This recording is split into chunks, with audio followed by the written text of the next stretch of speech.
All right, guys. All right, guys. Woo! Sober softball is people in recovery. It's a safe haven for people to come on a Friday night. He was very excited about playing.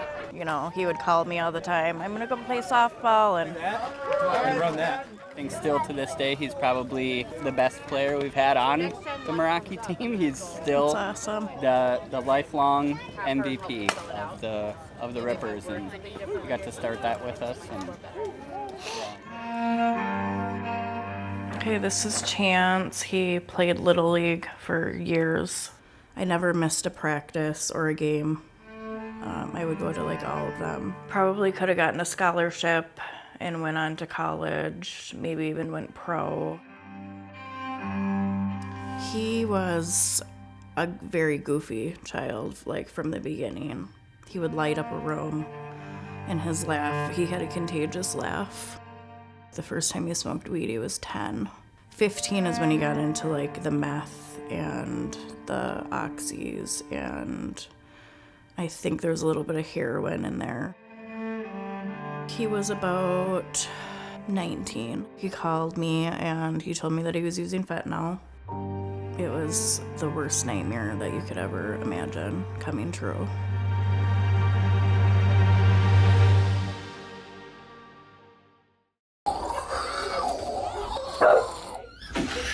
Chance said that fentanyl would call his name all the time. It was like a demon in his head. He would try and quit, you know, he would want to quit and he just couldn't. Yeah, it took over his entire life. So he did get sober from fentanyl for, I think it was a year. He was in Teen Challenge and he did amazing. He was working out every day. He graduated from long-term. But that's when he started using it again. It was like 4 a.m. I woke up and my stomach was really upset. And I was like, why? You know, I just wasn't feeling right at all. Then his girlfriend texted me and she was like, I've been calling his phone over and over and over. One of his friends answered finally and said that he's going to the hospital. So we got there and he was hooked up to all the machines. It was breathing for him.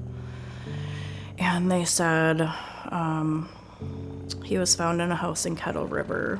He had to be airlifted. When they found him, he was aspirating. So I called everyone and I'm like, you might want to come up here. I made a post on Facebook because he knows so many people. Hundreds of people came to visit him, and people that were using, people that were in recovery. And this is when they were gonna like unplug the life support. So I just remember walking down the hall to where like his body was, and it was just haunting. Like it haunts me every day.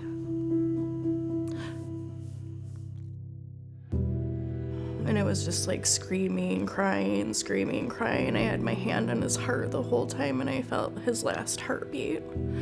And I couldn't even like breathe.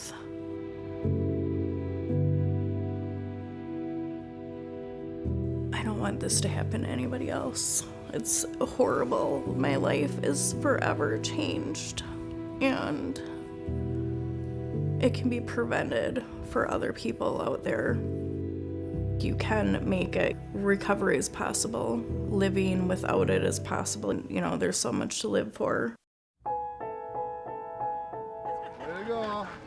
And it's still the community that I built my sobriety around from square one. And I also saw the people that I was closest to succeed right in front of me. Yeah. It brought a whole thought process where this was never possible to seeing it being possible. I feel like that's really important when you're trying to change your life. And having people around you that want to do the same thing, it only makes you want to do better. So it's Chance Lundgren is the initials, and then the ribbon is overdose awareness. Yep, so we put overdose awareness and put them on our sleeve and kept hitting balls for Chance all season.